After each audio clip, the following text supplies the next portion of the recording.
Good morning. As you all know, next week is our annual Remembrance Sunday, a time when we as a congregation gather together, this year virtually, to create space to honor the experience of grief. We share photographs and memories, we tell stories, and we breathe together into all of the difficult emotions that come after the experience of death. I have always been really proud to be part of a community that so directly speaks to and honors that experience, not only as something that will inevitably happen to all of us, but as something that, if we're brave enough, we can actually embrace as something that has meaning and purpose and transformative ability. Obviously, within our own lives, we'll definitely be transformed when we die.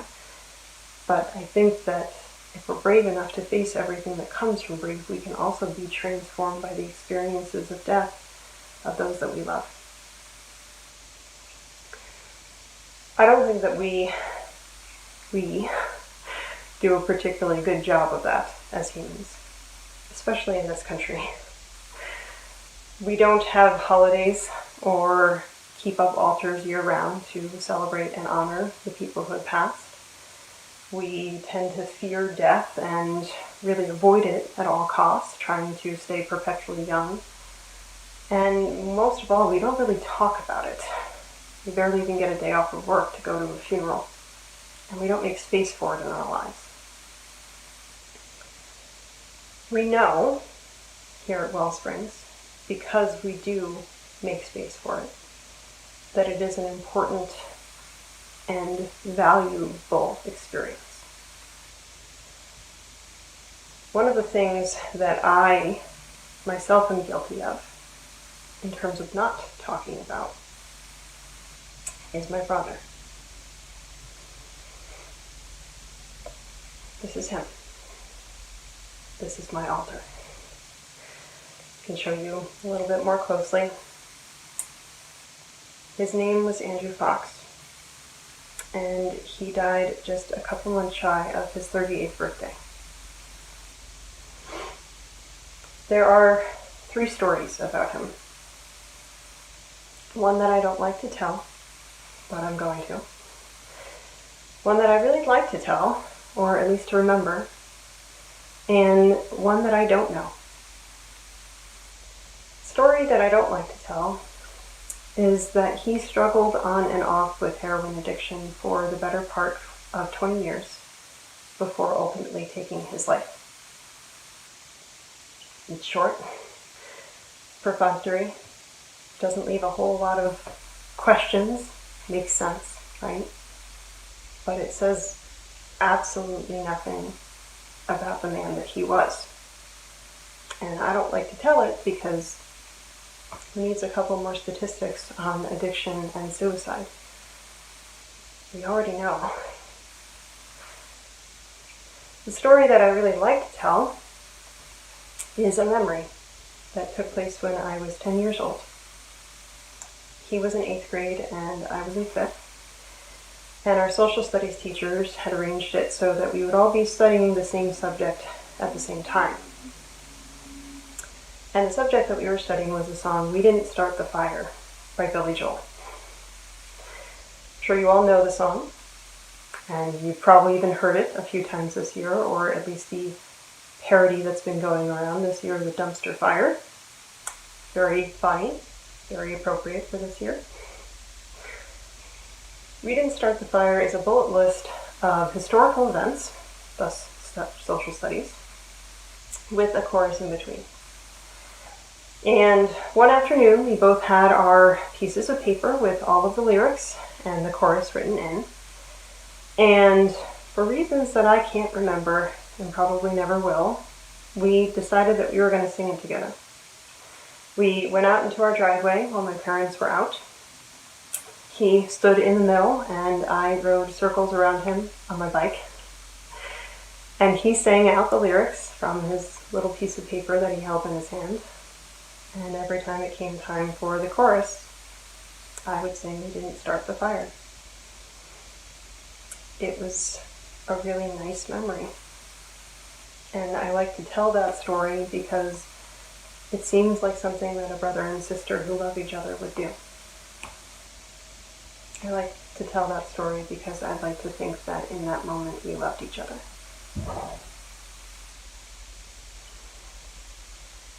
The story that I don't know is the story of who he actually was. We were never all that close growing up. And unfortunately, his addiction started to take hold when he was still in high school. And I was still pretty young myself. And because of his addiction and his illnesses and his depression and all of the constant fighting with my parents, I was never able to really get in touch with him. We would see each other at Christmas or maybe a birthday here and there, but once college hit for me, he wasn't really in my life anymore. And unfortunately, by the time he died, we had been estranged for more than a year.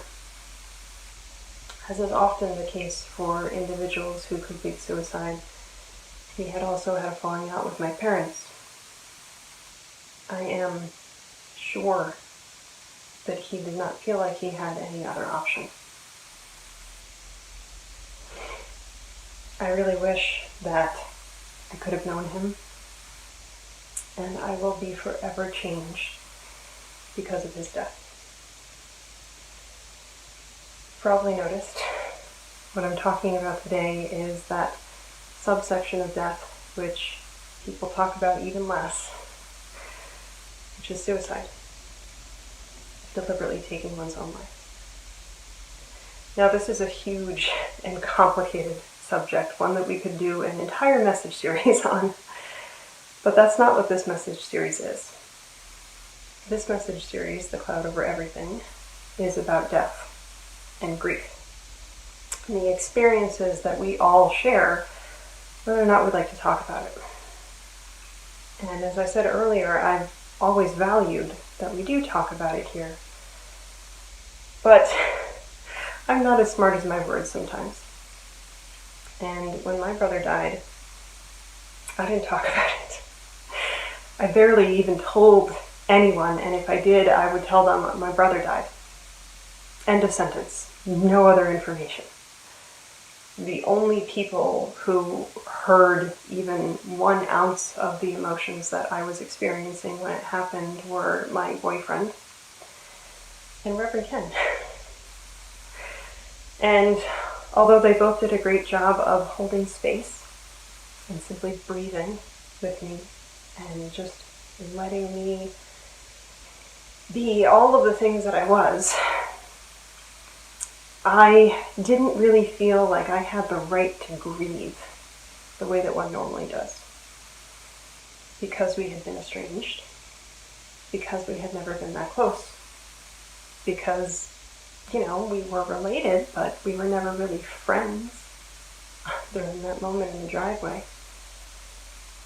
And I didn't really think that it was my grief to experience or to share. My parents, of course, they'll never be the same. But me, I just went on about my life. This probably sounds funny to some of you, knowing that I'm a mental health counselor. I literally talk to people professionally, and I very deliberately and specifically speak to people about suicide professionally. And yet, I didn't make space for it in my own life. I didn't talk about it to anybody, and I just went on about my days basically as if nothing had happened. And as seemingly happens to a lot of people after someone that they love dies from suicide, I one day found myself thinking about the same thing. He died in January of 2017. And in July, maybe? June? I was out for a run one day, like I did very frequently back then, less so since the pandemic, and I found myself thinking the way that one normally does while one is running.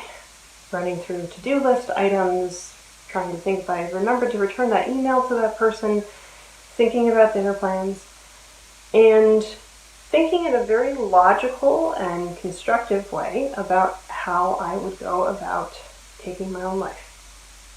It came on the way that those thoughts do, right? Like you don't really hold on to them, they're just there and then they're replaced by something else as you're running or biking or doing any one of those repetitive physical activities where your mind just sort of wanders like that.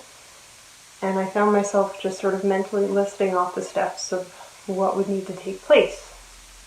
First kind of withdrawing from my significant relationships so that I wouldn't hurt those people too much, and then having to figure out what I would do with my remains, because obviously I couldn't have anybody find them, and I found myself sort of realizing what I was thinking and being horrified, as one tends to be when that kind of comes on suddenly. And finally, after all of those months, realizing, oh, I'm in trouble. I don't know how to deal with any of this. I am a mess. And it took me a long time to dig myself out of that hole. And as you can tell, I did, because I'm here. And in some ways, I've sort of made it my life purpose to try to prevent suicide in other people. Again, that's what I do professionally. I talk about it every day. But for myself, it took a lot of really painful work, like it always does. I had to speak. I had to share. I had to talk about all of the things that I was feeling, that I struggled to put words to, and all of the thoughts that I was thinking that didn't necessarily make sense to me, and all of the millions of unanswerable questions that were left over with me after my brother's death. Which are left over with everyone after someone that they love chooses to take their life. I know I'm not alone in this. I know that many of you have had personal contact with suicide. You may have had someone you love who has unfortunately ultimately completed. I know even just last year in our relatively small community, a whole lot of us lost individuals that we loved when a series of students at Downingtown East High School chose to take their lives all in sequence. All of those lives were changed forever, because that's what happens. I don't have any easy answers, because there are none. And I don't have any words of advice or encouragement to help all of us who are trying to hold the space for this ocean of sadness that comes after this type of a loss. But I've realized, for myself, for the people that I care about who were able to hold the space for me, and for all of the clients that I try to hold space for on a daily basis, that that's not actually what is needed. What is needed is one of the things that is the most honest and core of all of the things that we do in Wellspring. What is needed is simply to breathe. People who have come back from that dark space, such as myself, have reported countless occasions during which someone that they loved and cared about was brave enough to listen and to simply breathe. Not offer any words of advice, any encouragement, any platitudes of it will get better, but to simply hold space for that experience of grief. That's what brought me back from that really dark place, and what allowed me to start sharing my grief. Finally kind of coming full circle where I'm sharing it with all of you, and making my own virtual altar in preparation for next week. But it works the same for all of us humans. As many of you know, those of you who are on social media, which seems to be everybody in the world except for me, last month was Suicide Awareness Day, and this past weekend was Worldwide Mental Health Awareness Day. Both of these serve to try to create a conversation around these things which are not often talked about. So, kind of doing my part as a mental health practitioner by sharing and talking about these things. There are countless organizations that are devoted towards preventing suicide. I'm sure you know many of them and maybe even have contact and have done advocacy for some of them. One of my favorites is an organization called To Write Love on Her Arms. And for Worldwide Mental Health Awareness Day, they asked some of their advocates all around the world to share some of their experiences, both personally and in terms of sharing. What helps? In terms of awareness, in terms of speaking about this thing that is so incredibly difficult, in terms of allowing for all of this pain that is not easily solved and that you can't make go away, what works? And funnily enough, regardless of where they were in the world and what culture they came from and how different those cultures may be, which they are, they all said the same thing. Connection. Once again, like so many of those really huge lessons that we try to make space for spiritually, it's all about the power of love. And I don't mean that in terms of having people in your life who love you, because we all do, even when we don't realize it, even when we feel alone. But I mean the experience of love, of simply holding someone's hand while they're crying, or physically comforting someone with a hug when they don't know what else to say, or simply breathing with someone while they are shaking in pain and anger and unavoidable anguish over all of the difficult things that we still struggle to talk about in this world. It's connection. It's just being there. And there were a lot of words from a lot of different people. A man in Wales, a therapist in Melbourne, Australia, someone from Germany, a girl from Canada, someone here in the United States. But interestingly enough, the words that spoke to me the most were from a woman in India. Her name is Kartika Lagwal. I don't know her. I've never met her. I haven't seen pictures of her, so I don't know how old she is or what her individual experience has been. But I know that she works with this organization because she, like everyone else, has had personal contact with suicide in some way. And she says there's so much space for shame to grow in conversations that don't acknowledge the vulnerability that accompanies the human experience. And shame can silently cripple the spirit. We have to raise our voices loud enough to silence shame. We must strive to be more empathetic, because shame cannot thrive where empathy lives. And we can only do this by inviting each other into our stories. That's what I've done with you guys today. And that is what I hope so desperately that all of us can be brave enough to do for yourself and for your pain and your difficult emotions and thoughts, for the people whom you love, who undoubtedly struggle the same way that you do. Because the thing about suicide is, it's kind of a universal human experience. All of us are here simply because each day we choose to be. And there's no way to ever make that go away.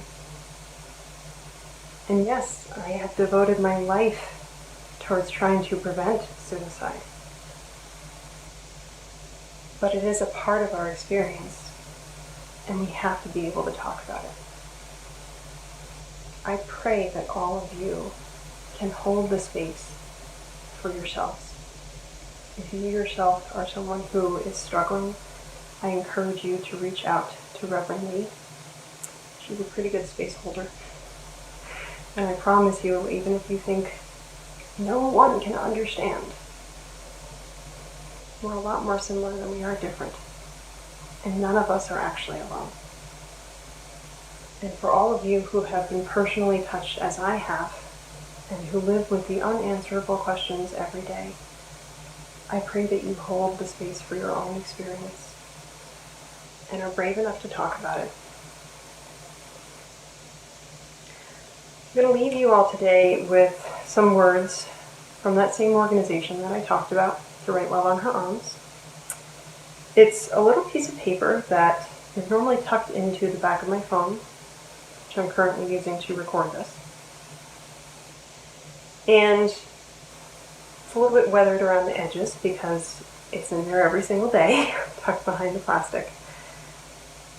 And it says, "Tomorrow needs you."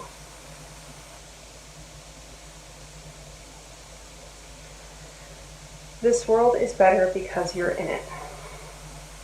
It needs your smile and your laughter, your honesty and your heartbreak, your hurdles and your triumphs. It needs everything you are and everything you will be. The world needs you. Your friends and family need you. Tomorrow needs you. I would ask you all to join me for a moment in doing that practice, which is so core to what we do here at Wellsprings. Close your eyes and breathe.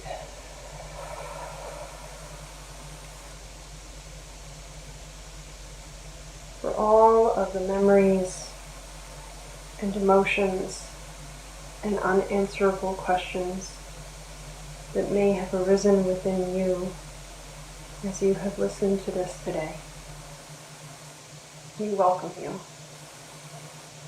For all of the pain and anger and hopelessness that we all have the capacity to feel, we welcome you. For all of the endless love that silently and invisibly connects every single one of us, and that cannot be destroyed by death or time or distance, we welcome you. We make space for everything that we are, everything we will be, and everything that has already come to make us who we are. We welcome it all.